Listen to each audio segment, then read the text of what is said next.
We've been lied to. For decades, productivity gurus have told you that procrastination is a time management issue. They sold you planners, apps, and golden morning routines. But you've tried all that, haven't you? And yet, here you are, watching this video instead of doing that one thing you know you should be doing. Here is the cold, hard truth. You don't have a problem with time. You have a problem with feeling. Procrastination is not a character flaw. It's not laziness. It is a sophisticated biological defense mechanism. It's an emotional regulation strategy. You aren't avoiding the task. You are avoiding the feeling that the task triggers in your body. Today, we're going to stop fixing your schedule and start fixing your relationship with discomfort.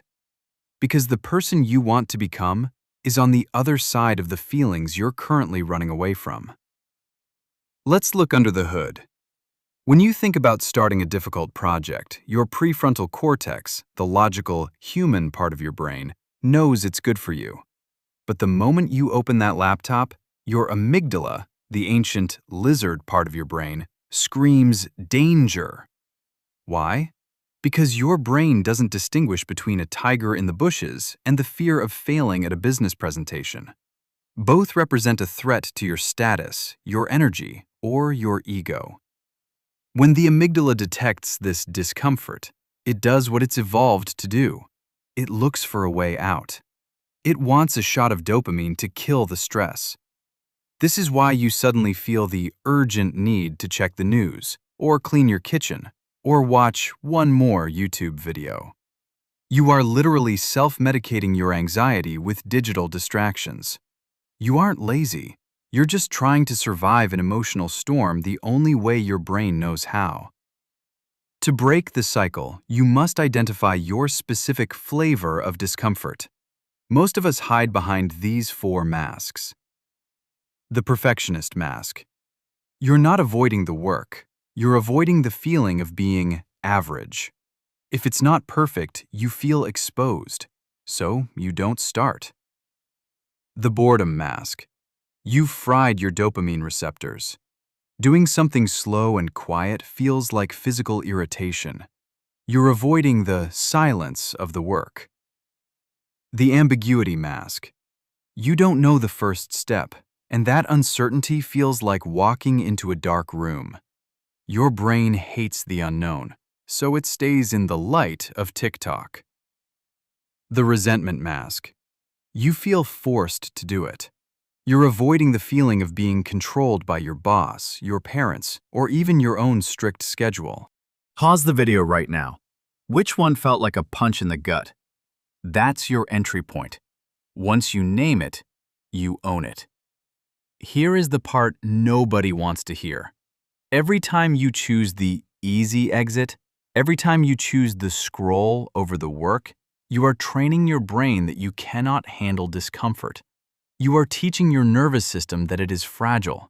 The relief you feel when you procrastinate is a debt you're taking out on your future self. And that debt has a massive interest rate.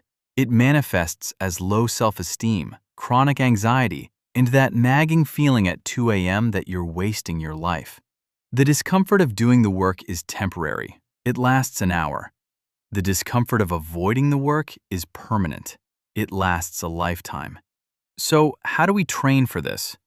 We build discomfort calluses. Here is your 3-step protocol. Step 1. The 10-minute sit-in. When you feel the urge to quit, sit there. Don't do the work, but don't leave the chair. Just feel the boredom or the anxiety. Don't fight it. Observe it. Usually, after 10 minutes, the storm passes and your brain gets bored of being anxious. Step 2. Lower the threshold. If the task feels like a 10 on the discomfort scale, make it a 1. Don't write a report.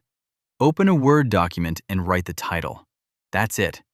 You're teaching your brain that the monster is actually a kitten. Step 3. Identity over outcome.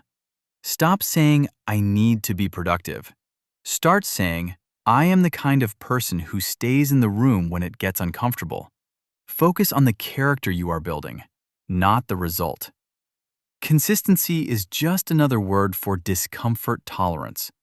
The most successful people aren't the ones with the most willpower. They are just the ones who have made peace with being uncomfortable for a few hours a day.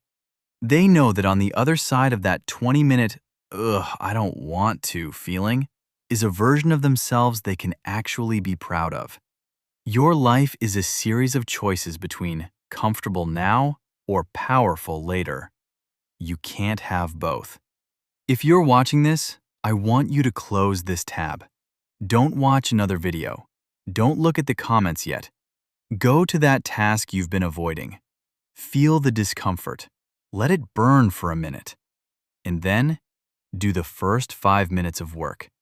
You'll realize that the fear of the task was always worse than the task itself.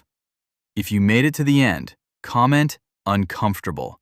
It tells me you're ready to stop running. Subscribe if you want to master the mind, not just the schedule. Now go do the work.